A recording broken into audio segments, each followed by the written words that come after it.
Welcome back to Heard It Here. My name is Kaylee Mason, your host and beef advocate. I'm super excited about the episode today. Two amazing guests from one of the most renowned feed yards in our region, Foote Cattle Company. Their operation has built a reputation not only in cattle performance, but how they invest in people, education, and the next generation of beef industry leaders. They've been incredible partners to us at Colby Community College in the beef program, and they partner with our feed yard program as well as sponsoring our annual beef advocacy dinner and bull sale. It's a real treat to have them with us today. Would you both go ahead and tell us your names, your role in the company, and what a typical day at your job looks like for you? My name is Carrie Evans, and I work with the student development program, meaning I visit with students of all ages from elementary all the way up to college and university level, advocating for the company and helping students understand what we do on a day-to-day basis. I also run the internship program. As far as a typical day, I don't think I have a typical day.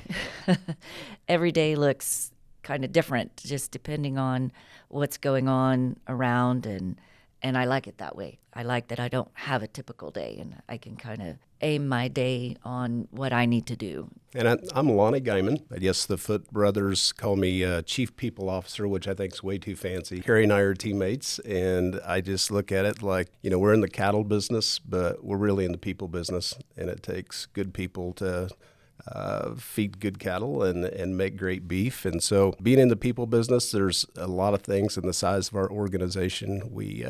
We take a lot of pride in our culture. A typical day is a lot of things going on. Spend a lot of time working with management in the feed yards to improve our leadership and our communication. We believe in our employees, but we understand the point that they're people first and employees second. And so with that, there's good days, there's challenging days, and we love every bit of it. And so, one day, as Carrie said, doesn't look like the next. Every day is a different day.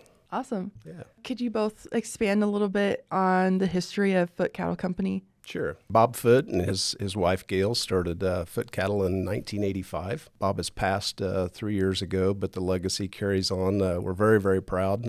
Bob was recently inducted into the 2026 National Cattle Feeders Hall of Fame. Wow. There's a lot of pride in that family, and the boys of Scott and Brad and Greg have taken the baton and carried on Bob's dreams and Gail's dreams. And, as we've continued to grow, they started with Hoxie Feed Yard and continued with another feed yard, and we're 5 cattle feeding organizations today out in northwest Kansas. And we've got a lot of farm ground out in Kansas and western Kansas as well as eastern Kansas. And so grass doesn't grow under our feet. There's always a lot of things going on and progression, and that's really exciting for us. So excellent. Very Thank good. you. Lonnie, as HR, you handle the hiring and supporting of employees. What does it take to build a strong team for a feed yard, and what qualities and traits do you look for when hiring new employees? Wow, that's a great question. As I said, we're in the people business, and then it takes really good people to feed cattle. And so I think what we're always looking for, of course, we want people with great skill sets and a lot of talent.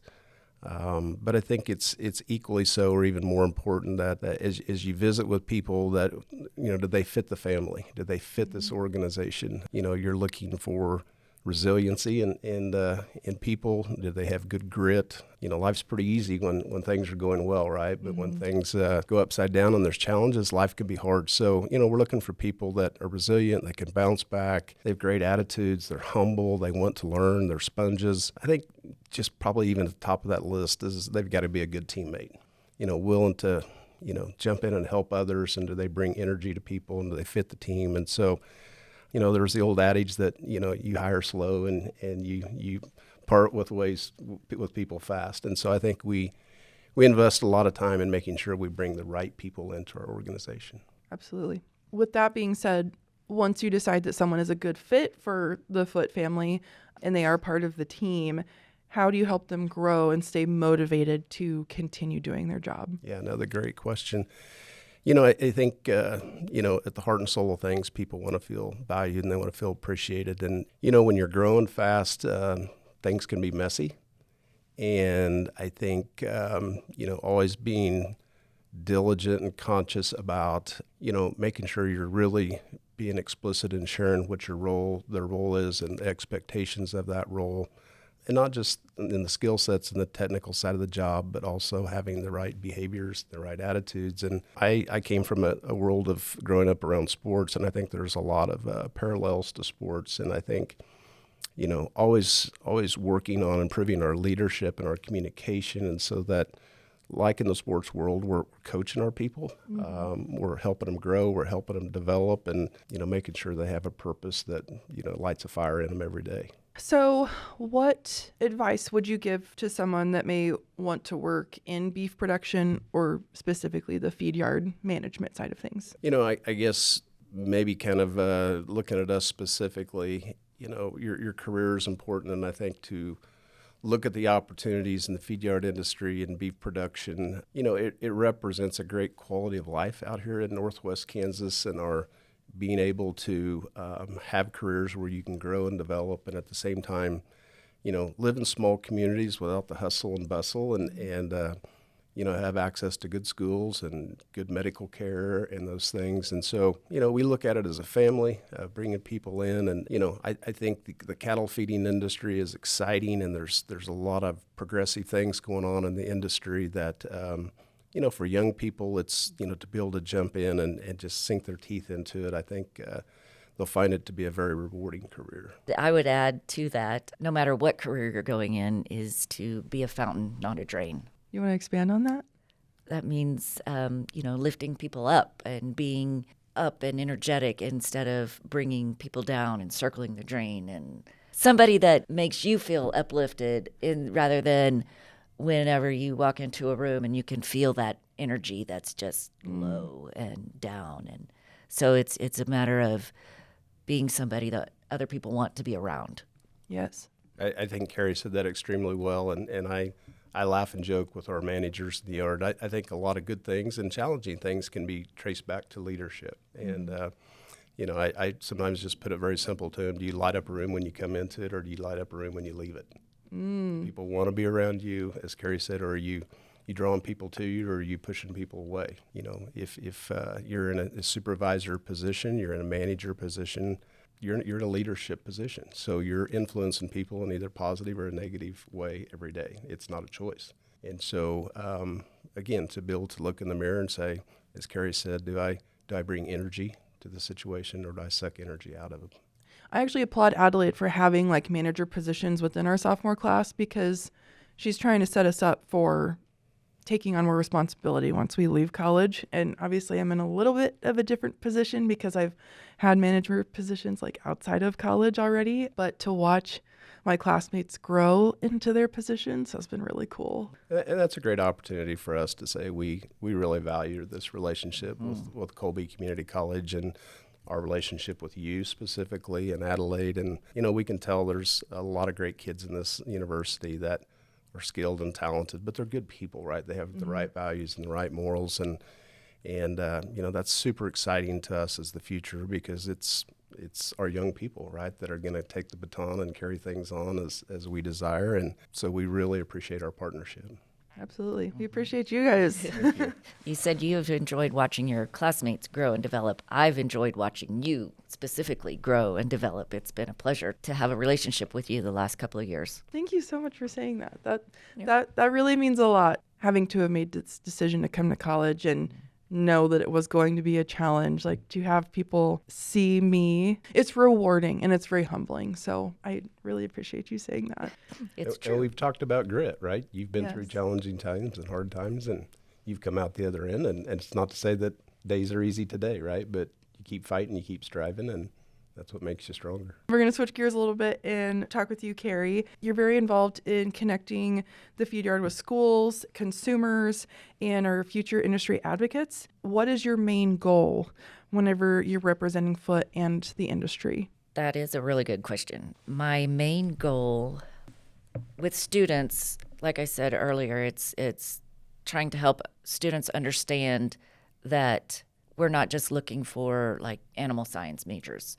We need all types of people that we can have. You can have a really good career right here in Northwest Kansas. The last time I checked, we had over 30 different job titles. You know, we need all kinds of people. I want students to understand that we stand for excellence, and the Foote family takes care of their employees. And in turn, we put that out there in our communities too. We are huge advocates of the communities in which we live and have businesses, and we have really good reputations in those communities. And I'm just trying to further that along. And with the industry, as we all are, we're trying to advocate the good that we do. We're not just abusing our animals and doing the wrong things. So we have to be a steady, calm, logical voice to get through the loud and the extremist of the other end. So I'm trying to instill that we can lead with facts and evidence and promote what we do in a sound, science-backed way. When you go to schools, do you see a lot of interest from kiddos in the beef industry? Like, yes, you know, young kids don't really have a choice if they're being raised in Northwest Kansas, but when you go and you're showing them and educating them about the beef industry, are they genuinely excited about it and like want to know more? They are. When I go, I like to take different things with me that show what we do. One of my favorite things to do is take our separate feed ingredients that all come together to make a ration. And the surprise, even kids that are raised on a farm that don't know all the different ways we feed corn, as far as steam flake corn and high moisture corn and the distiller's grains, and they can see all of those and then throw them together in a ration, and that's what is being fed. Watching them light up, and really all of that goes in. And it's kind of fun to get them kind of outside of what they think they know and maybe realize there's a lot more to it than what I thought. And they do get interested and ask some really good questions, and they do want to understand. Do you go back to like the same schools every year? So do you see the kids in different grades like as they grow? Sometimes I've developed some relationships where I do come every year. I'm trying to get those relationships with all of our area schools so I can be in there every year and do exactly that, watch them grow and change throughout the years. I also think, out in Northwest Kansas, where our population isn't quite as large, and I think Carrie does a great job of this.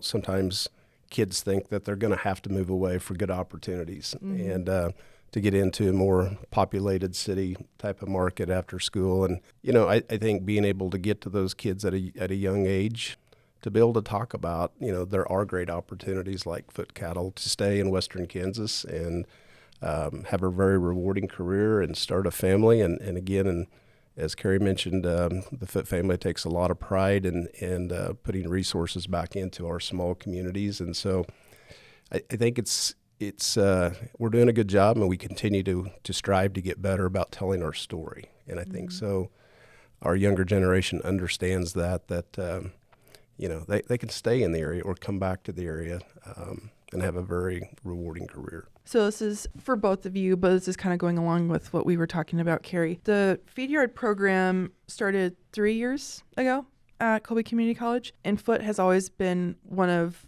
the biggest partnerships that we have with creating and keeping this program going. So the Feed Yard program not only benefits students, but also connects students to feed yards. Students in this feed yard program are typically from this area. They're passionate about the feed yard industry, and they want to remain in Northwest Kansas. Foote Cattle is aware of the opportunity that they have to get in front of our students because they could be perfect employees for them. So this is a mutually beneficial partnership for both the college and Foote Cattle Company. Would y'all please expand on the partnership and the success that you've witnessed so far between our feed yard program and the college? Yeah, sure. As you mentioned, it is a mutually beneficial relationship, and we saw it as a perfect opportunity to build that relationship with students before they're ready to graduate. So it's great for us in that we can get in front of students and help them understand what we do and kind of how we do it. And that does funnel them into being, like you said, almost the perfect employee. This is a great place for us to find local employees that want to stay in the region and could potentially be very long-term employees. And we love the partnership that we have with CCC and what Adelaide is doing with the beef program. It's a great partnership that we do have. And some of this success, we've had some great interns, and then they've turned into some good employees too, great employees actually. Specifically, I'm thinking of Emily, and she came to work for us after her internship was over, and I think that was a really good move for us to get her. Unfortunately, she's no longer with us, but it was a success at the time.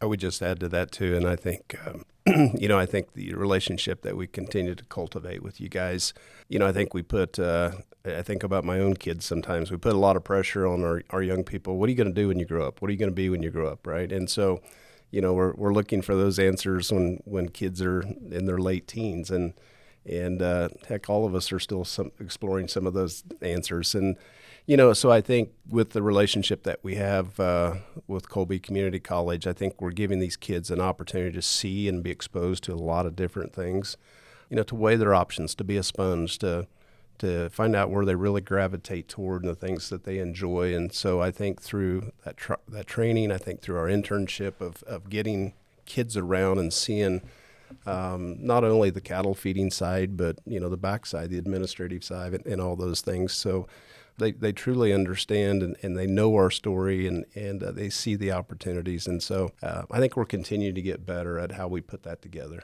So kind of going along with that, with Foote being such a big supporter of our beef program at CCC, and by sending instructors to both the feed yard program and the farm welding, sponsoring our beef advocacy dinner and our bull sale, and the internship. I mean, there's just so many things that you guys invest into us. And so what motivated Foote's to invest like that so much? Well, any industry will tell you that it's hard to find excellent, skilled employees that want to stay with your company. And that was, I think, the big motivator behind the Foote brothers in investing right here at home, in that when we build that relationship, when students are ready to graduate, they have an opportunity. Mm-hmm. And they know a place they could possibly go. So that's really the reason. Is it's like a grow them at home type of a program.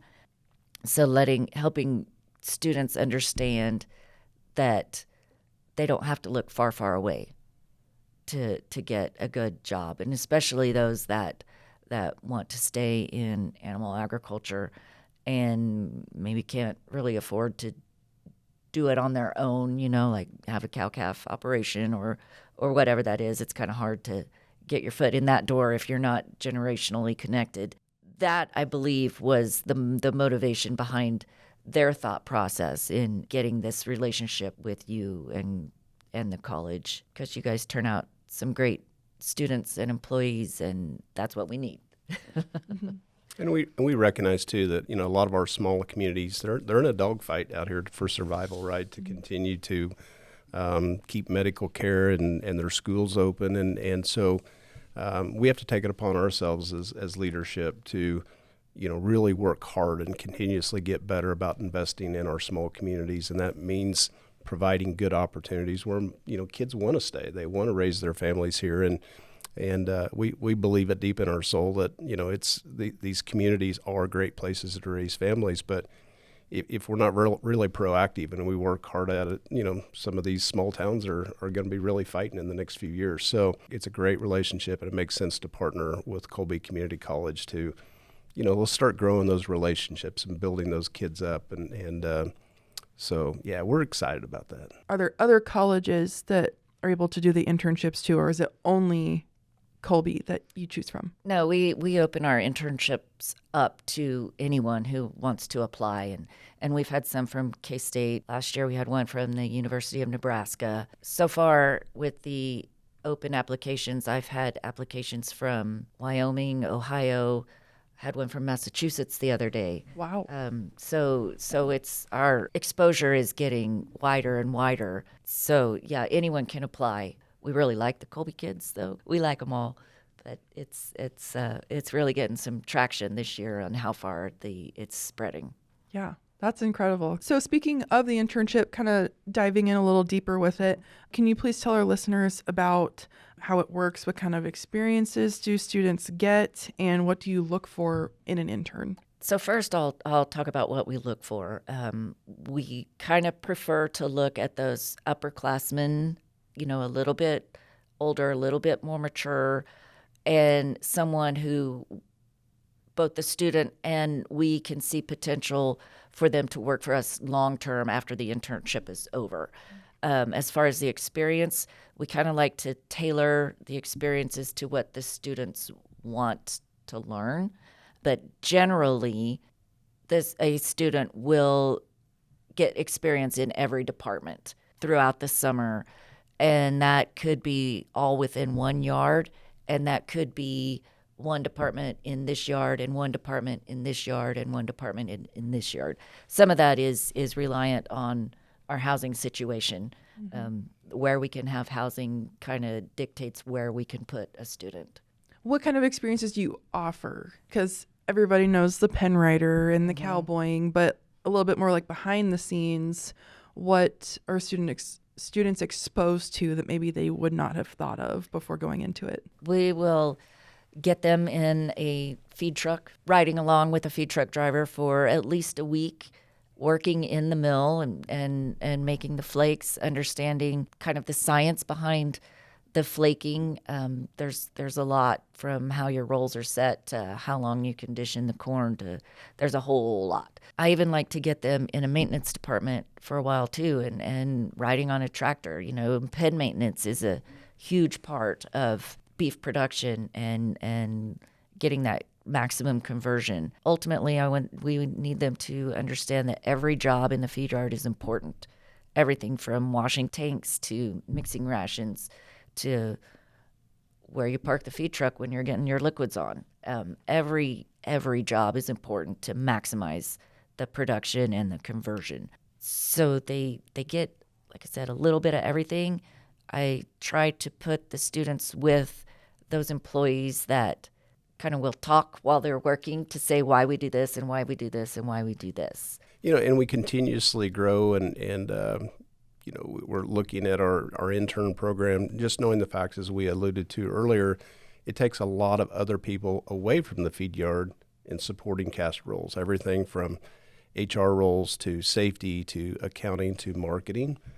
Promotion, a lot of mechanics. As you can imagine, as at the size and the volume that we are, it takes a lot of machinery and feed trucks and tractors and loaders. And so, with that, there's mechanic positions and developing those roles. And so, again, when we look at our young people to bring in as interns, a lot of that exposure is in the feed yard side of it, but also we continue to really expand and look at all the supporting cast roles that we have.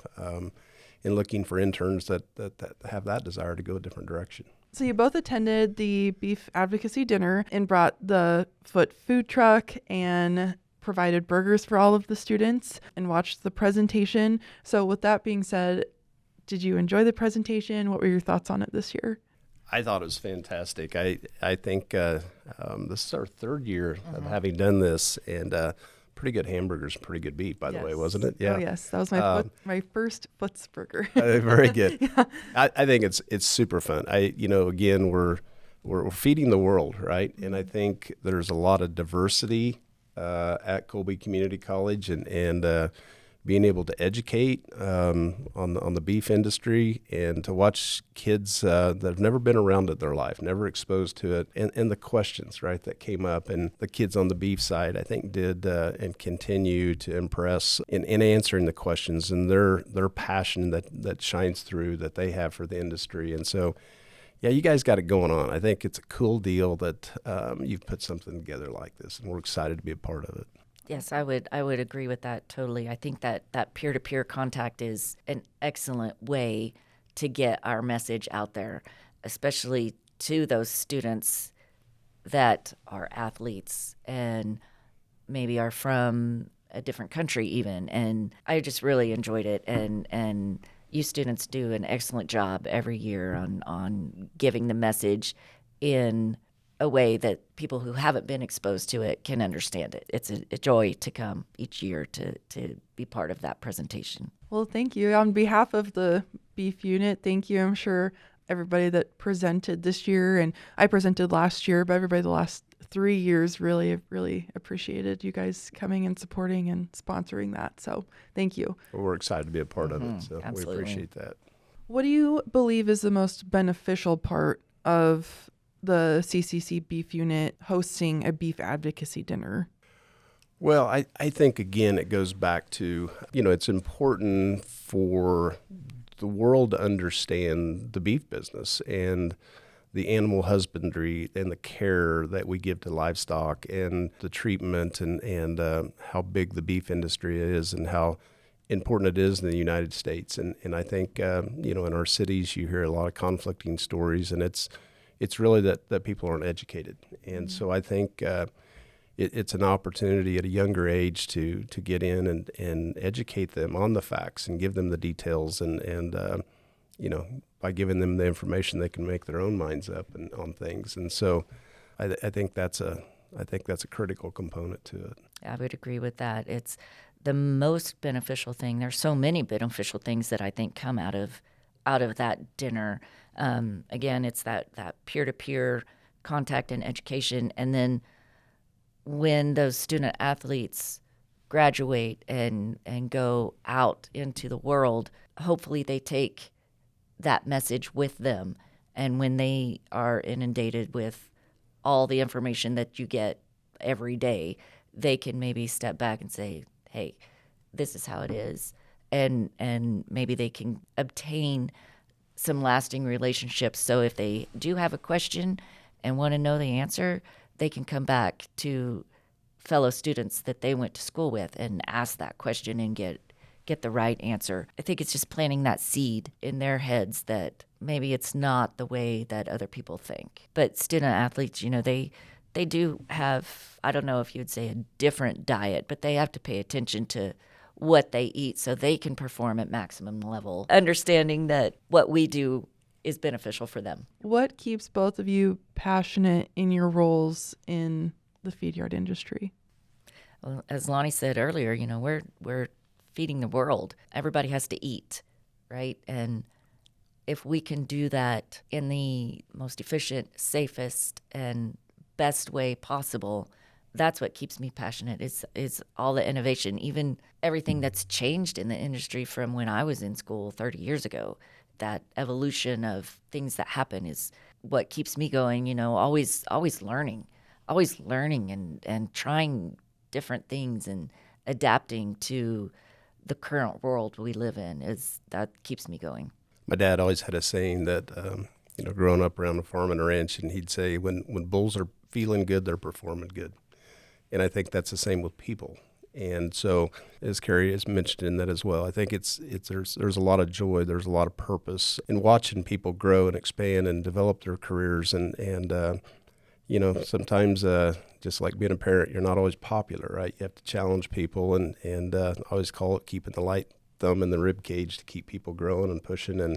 But for those that embrace it and want to learn and grow, it's just fun to watch them develop and look back over a couple of years as they come in and they're a sponge and taking things in and watch how they progressed. And so that's a very rewarding feeling that I think drives every day. This has been a great conversation, and I really appreciate both of you taking the time to come and share and expand on your experiences and insights. It's really inspiring to see how much Foote keeps raising the bar for the beef industry, not just in production, but in people and the community and through education. So thank you again for always supporting our students and our programs. The partnerships and connections that we've made with you guys over the years has made a real difference in students' lives. So for any listeners that want to learn more about the opportunities in beef production, Lonnie and Carrie are excellent resources. Any students in the beef unit on campus, I would challenge you to ask them some questions as well and pick their brain. That is all for today's episode on Heard It Here. I am Kaylee Mason, and we hope we have beefed up your knowledge. We'll see you next time.